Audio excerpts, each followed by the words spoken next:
It over to Vineet. I think let's deconstruct the role of technology in both of the options. So omni-channel or e-channel and the brick and mortar. So I think first is on the brick and mortar side, the biggest challenge always remains the profitability as we try to scale up the business. But irrespective, so this is purely my view, irrespective of the size of the operations. But so once you have put your house in order from business operations perspective. So for example, if you're in garments, you know the assortments, you've done the right assortment, put it in the right shelf, the pricing is correct. You're doing the larger promotions and marketing part right. So once you put that business operations house in order, irrespective of number of stores, I think then the time comes that you have to do the same thing for technology. So if you have a POS, it can be simple Java POS. Your backend can be simple homemade applications if you're a very small retailer, but your POS should speak to your backend merchandising applications. Your CRM if you're capturing customer information, all you need is a quick database of your customers. You can build pivotal tables on the Excel, and create those viewpoints that can be that you may like to use for targeted marketing. So as for a small retailer, as you grow up, the complexities obviously would increase, which also means that you will have to invest a lot more on technology. But then the fundamentals still remain same. And the fundamentals is, irrespective of technology, it should be integrated because that's where the value, that's where your operational efficiencies, would be pulled up together. On the e-com side, I think irrespective of size, the technology plays paramount role. So we have seen a whole lot of new startups in India on e-com who have built on open source model. They're scaled up to the size of a couple of thousand crores, and now they're getting onto larger platform. We've also seen some of the large business houses, at least two of them that we are working with, to start their business on a very large platform because they have a large business plans. So on one end you have startups which started with with a funded income, and built technology on open source. On the other hand, you have large business houses who are ready to shell off that money, believing that there's a market up there to grab, and they're putting in money over there. So there are two spectrums to it. So it largely depends, where is your business? What do you see in the market? What is your conviction? What is your business plan? So the technology is supporting in both the cases. I think that's where I would like to. If Puneet, I may ask that people talked about technology, people talked about application, Vinny talked about application. Where are your thoughts about two aspects that he briefly mentioned? One was about customer definition, and second about fundamental quality of data, because I think that has become another challenge that we are started to realize as we start doing analytics and all that. So the few things that came out of that was, number one, that when you view technology investments, you will have that portfolio infrastructure is one, so which is what you would do as of today in the front end and the back end, put your routing, switching, data centers, wireless, whichever is the most appropriate infrastructure to deploy, that would be your core. And then you'll put your own money in the investment side, in the application side. So that's the second portfolio that you put your money in. There is no break-fix answer that, whatever technology investments you've made today in the core infrastructure on the application side will remain static. Over 5 years, 6 years, as you grow, your portfolio will shift. And that is where data becomes more critical, because you have so much of data coming from various sources. You have to then start thinking about investing in analytical capabilities. That's the big data construct. And then being able to create organizational capabilities for a two-way mechanism to interact with customers. But that's a very powerful way for you to invest in the right technology, but reach out to your end customer. So, Abhi, anything that you'd like to add on, given your experience? Gone is the age to go about with a particular product, let's say one ERP. It's an age where you need to integrate with multiple systems having specialized features. So data, as he rightly mentioned, is crucial enough, and we as a CIO or head IT have to be in line with the business strategy, what we have in terms of coming 5 years. And we should be able to identify the right system. There are innovations in IT available, but the choice is much more critical. And nowadays, with outsourcing coming into picture, there are consultants available who can help us in identifying the right solution and then project it to management to serve us better. You know, interestingly, Abhijit, what, just to get a perspective from you, what would be the top business objectives which are given to technology head at your end to achieve in the next, let's say, 1 year? It goes both ways. One is the customer centric, and second is organization operational centric. So customer centric is basically the smooth operations from customer per se, let it be brick and mortar or let it be online. We do have an e-retail website of our own. But the major challenge in e-retail website there is, in terms of brick and mortar scale, what we have is retail theater. If, let's say, I go in for a cornflakes and say Kellogg's is not available, there are on the shelf other products available of the same caliber. Probably my FS will help them to choose the right one. But when you go online and check for a particular product, now the challenge is to identify if this is not available.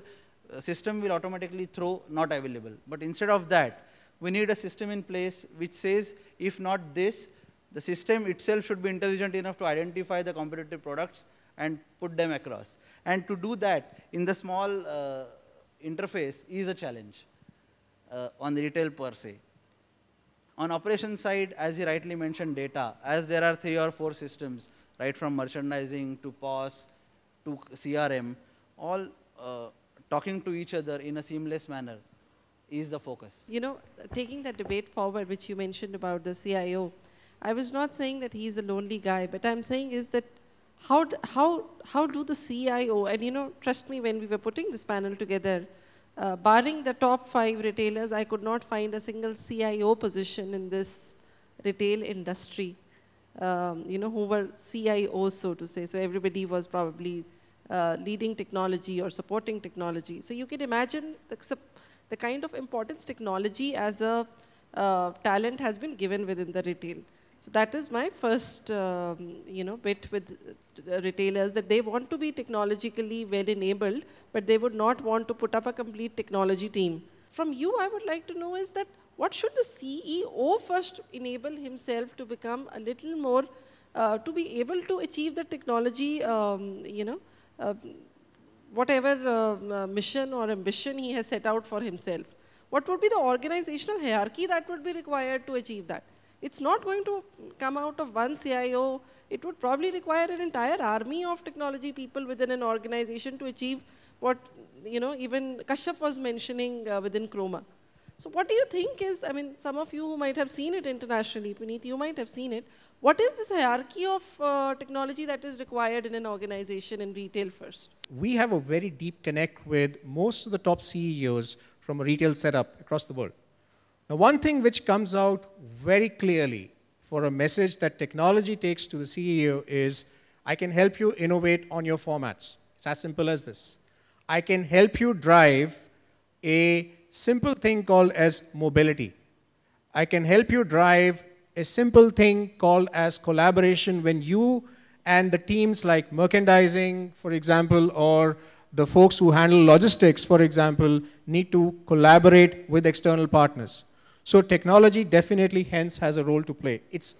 And retail by far is one of the most mature industries other than financial services, which has test-bedded and baked technologies much better than the counterparts in manufacturing. So for example, RFID.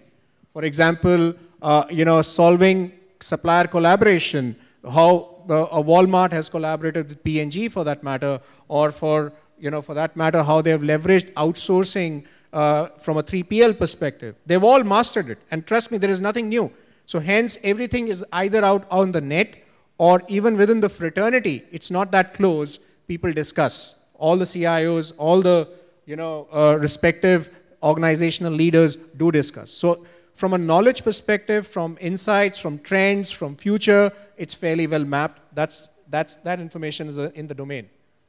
What differentiates is the internal capability of the CIO or the head of IT, and let's keep the designation like that, in being able to articulate what kind of role would the organization really play in a 5-year time frame.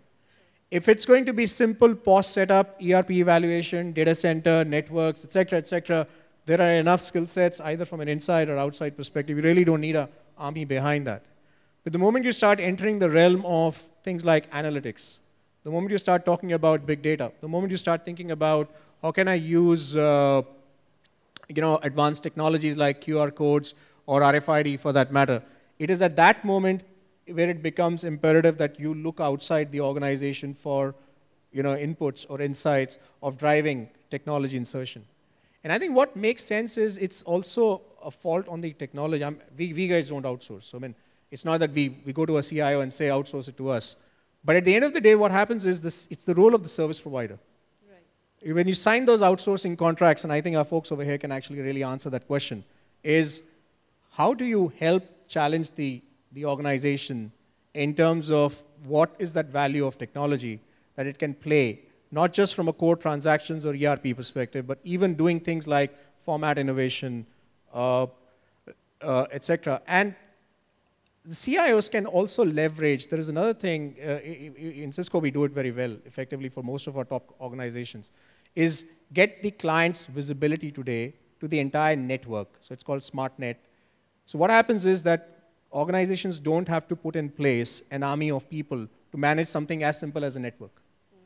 Because all the information out on the front end, which is all the network that's been deployed, all the back-end infrastructure, it can actually be remotely managed if they have bought the right technology solution.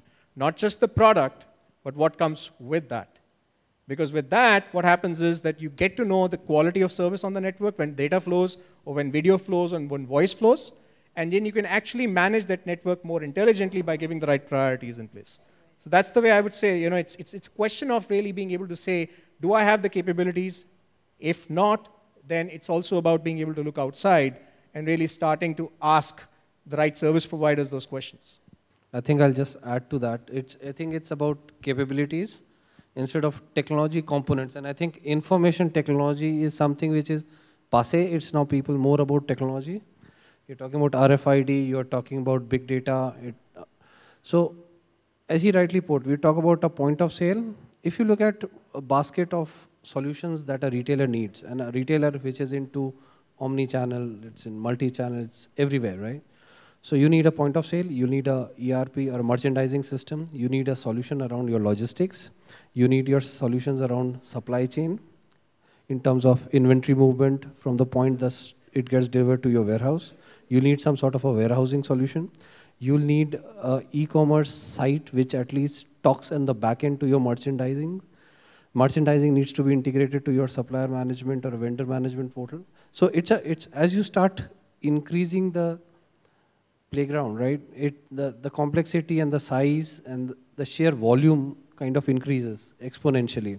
And it is at some point in time to be very, very clear and smart about, honest about defining what your core capability is, what is the capability that you can have inside, and beyond that you seek that capabilities outside. And I think that has been fundamental genesis of some of the outsourcing deals. I have been down to a particular meeting where we did an analysis and we went down to the CEO and said, frankly, how long will it take for you to tell me how many white shirts do you have in a store?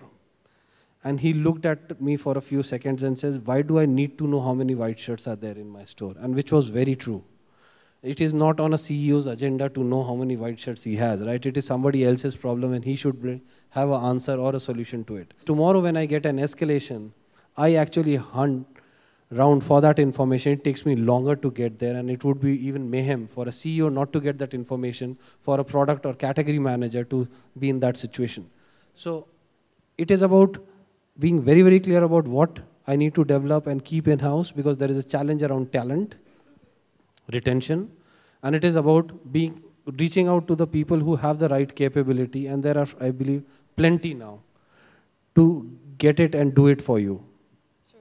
Yeah. No, I think until or unless digital commerce had not come in, I think all these departments within retail also were working very independently. So merchandising had nothing to do with technology, and probably a whole set of operational guys did not have, or the product category managers did not have much to do with technology. So it's only now that I am seeing that CIO's role suddenly it has splurged to this big, because he needs to integrate all these departments together. So unless he has the talent, and he has a talented team down under him, he'll not be able to, you're right, CEO, it's not CEO's job to know whether a white shirt is there or not. But at the end of the day, if he has to figure out, it should really be at the call of a button to figure out where these white shirts are. So now how is technology going to figure that one out for the CIO, for the CEO, and for the consumer? That's, I think, really the big call, which I think more than anybody else, you gentlemen would have to figure out for the CEOs and the CIOs of this country.